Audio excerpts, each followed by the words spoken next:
শুক্রবার হলেই আমার বাচ্চাদের আবদার ঘুরতে নিয়ে যেতে হবে, ভালো-মন্দ রান্না করে দিতে হবে। তো ঘুরতেও নিয়ে গিয়েছিলাম। আর কি রান্না করে দিলাম, তো সেটাই শেয়ার করব আপনাদের সাথে। তো আসসালামু আলাইকুম, কেমন আছেন সবাই? তো সকাল, সকাল ছেলে-মেয়েকে তাদের পছন্দের পাস্তা রান্না করে দিলাম। আমার বাচ্চাদের ওরা পাস্তা, নুডলস অনেক বেশি পছন্দ।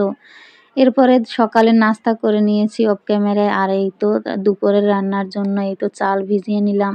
আসলে বাসমতি চাল দিয়ে বিরিয়ানি রান্না করলে আগে চালটা ভিজিয়ে রাখতে হয়। তো এই তো বাসমতি চাল ভিজিয়ে রাখলাম। আর এই তো বিরিয়ানিতে আলু দেবো, তো আলুটা লবণ আর একটু হলুদ দিয়ে ভেজে নিচ্ছি। আসলে আমার বাচ্চাদের আলু আবার অনেক বেশি পছন্দ। তো একদিকে আলু ভাজতে দিলাম, আর এই তো আবার ব্লেন্ডার করে নিচ্ছি বাদাম, কিশমিশ, পেঁয়াজ, কাঁচামরিচ আর টমেটো। আর আমার কাছে মনে হয় বিরিয়ানি রান্নাটাই অনেক বেশি সহজ অন্যান্য রান্নার থেকে। তো এই তো বাসমতি চালটা আমি ধুয়ে পানি ঝরাতে রেখে দিলাম।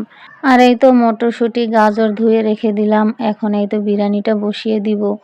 এখানে টক দই, আদা রসুন বাটা দিয়ে দিলাম, লবণ দিয়ে দিলাম আর বিরিয়ানির মশলা দিয়ে দিব। আর হ্যাঁ, বিরিয়ানিটা আমি মুরগির মাংস দিয়ে রান্না করব আজকে। আসলে আমার বাচ্চারা গরুর মাংসের বিরিয়ানির থেকে মুরগির মাংসের বিরিয়ানিটা একটু বেশি পছন্দ করে। সেজন্য বেশিরভাগ সময় আমরা যখন নিজেরা খাওয়ার জন্য বিরিয়ানি রান্না করি, মুরগির মাংস দিয়েই বিরিয়ানিটা রান্না করি। আর মেহমান আসলে তখনই হয়তো দেখা যায় গরুর মাংস দিয়ে বিরিয়ানি রান্না করা হয়। কারণ বাচ্চারা যেইটা পছন্দ করে সেইটাই তো করতে হবে। তো যাই হোক, মসলা দিয়ে দিলাম, এরপরে সয়াবিন তেলও দিয়ে দিলাম। এখন এটা ভালো করে হাতে মাখিয়ে তারপরে কিছুক্ষণ রেখে দিব। তো আজকে বেশি সময় মেরিনেট করে রাখতে পারিনি, কারণ দুপুরবেলা এমনিতেই গ্যাস থাকে না, রান্না করতে একটু সময়ই লাগে। তো এই তো গ্যাসটা অন করে দিয়েছিলাম। এই তো দেখেন গ্যাস খুবই কম, আস্তে আস্তে রান্না করতে হয়েছে। আসলে আমি যেদিন বিরিয়ানি রান্না করি একটু বেশি করেই রান্না করি, বাচ্চারা যেন ২-১ দিন খেতে পারে। তো সেই জন্য একটু বেশি করেই রান্না করি। আর এই তো যেহেতু একটু বেশি রান্না করব, সেই জন্য আর রাইস কুকারে রান্না করলাম না। এই তো গ্যাসই অল্প আঁচে রান্না করতে হবে। আর এইদিকে যেহেতু বাসমতি চাল, সেজন্য কিন্তু তেমন একটা নাড়াচাড়া করা যায় না, তাহলে চালগুলো কিন্তু ভেঙে যায়। যাই হোক, একটু নেড়েচেড়ে চালগুলো তারপর গরম পানি দিয়ে দিলাম। এরপরে একে একে সবকিছুই দিয়ে দিয়েছিলাম অফ ক্যামেরায়।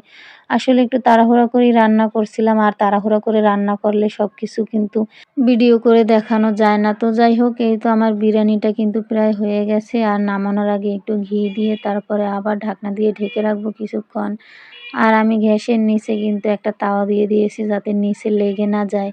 তো এই তো ঘিও দিয়ে দিলাম, এখন ঢাকনা দিয়ে কিছুক্ষণ রেখে দেব। তো এই তো আমার বিরিয়ানি রান্নাটা কিন্তু শেষ।